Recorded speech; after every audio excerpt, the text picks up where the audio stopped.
ابراہیم نہ تو یہودی تھے اور نہ عیسائی، بلکہ سب سے بے تعلق ہو کر ایک اللہ کے ہو رہے تھے اور اسی کے فرمانبردار تھے اور مشرکوں میں نہ تھے۔ ابراہیم سے زیادہ قرب رکھنے والے تو وہ لوگ ہیں جو ان کی پیروی کرتے رہے، اور یہ پیغمبر آخر الزماں صلی اللہ علیہ وآلہ وسلم اور وہ لوگ جو ایمان لائے ہیں، اور اللہ مومنوں کا کارساز ہے۔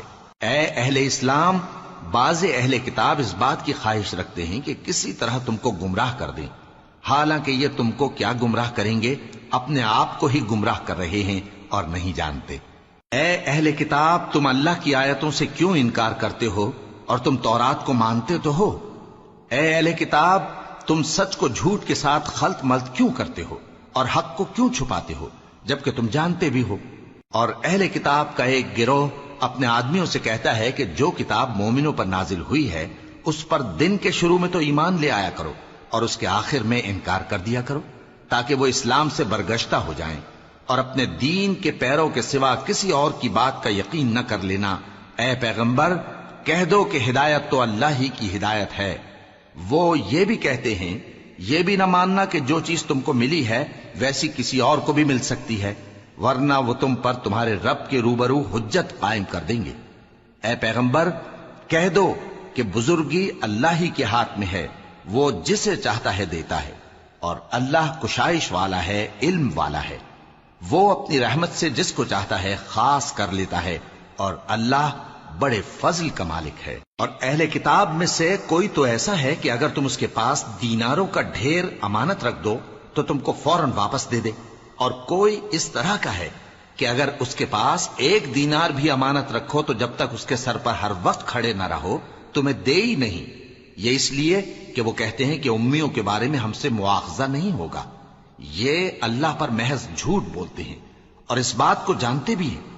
ہاں، کیوں نہیں، جو شخص اپنے اقرار کو پورا کرے اور پرہیزگار بنا رہے تو اللہ بھی پرہیزگاروں کو دوست رکھتا ہے۔ جو لوگ اللہ کے اقراروں اور اپنی قسموں کو بیچ ڈالتے ہیں اور ان کے عوض تھوڑی سی قیمت حاصل کرتے ہیں، ان کا آخرت میں کچھ حصہ نہیں۔ ان سے اللہ نہ تو کلام کرے گا اور نہ قیامت کے روز ان کی طرف دیکھے گا، اور نہ ان کو پاک کرے گا، اور ان کو دکھ دینے والا عذاب ہوگا۔ اور ان اہل کتاب میں بعض ایسے ہیں کہ کتاب یعنی تورات کو زبان مروڑ مروڑ کر پڑھتے ہیں تاکہ تم سمجھو کہ جو کچھ وہ پڑھتے ہیں کتاب میں سے ہے، حالانکہ وہ کتاب میں سے نہیں ہوتا، اور کہتے ہیں کہ وہ اللہ کی طرف سے نازل ہوا ہے، حالانکہ وہ اللہ کی طرف سے نہیں ہوتا، اور اللہ پر جھوٹ بولتے ہیں اور یہ بات جانتے بھی ہیں۔ کسی آدمی کو شایع نہیں کہ اللہ اسے کتاب اور حکومت اور نبوت عطا فرمائے پھر وہ لوگوں سے کہے کہ اللہ کو چھوڑ کر میرے بندے ہو جاؤ، بلکہ اس کو یہ کہنا چاہیے کہ اے اہل کتاب، تم ربانی ہو جاؤ، کیونکہ تم کتاب کی تعلیم بھی دیتے ہو اور کیونکہ پڑھتے پڑھاتے رہتے ہو۔ اور اس کو یہ بھی نہیں کہنا چاہیے کہ تم فرشتوں اور پیغمبروں کو معبود بنا لو۔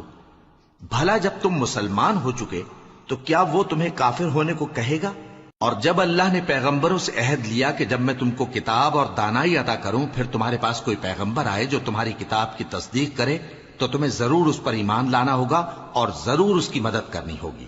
اور عہد لینے کے بعد پوچھا کہ بھلا تم نے اقرار کیا اور اس اقرار پر میرا ذمہ لیا؟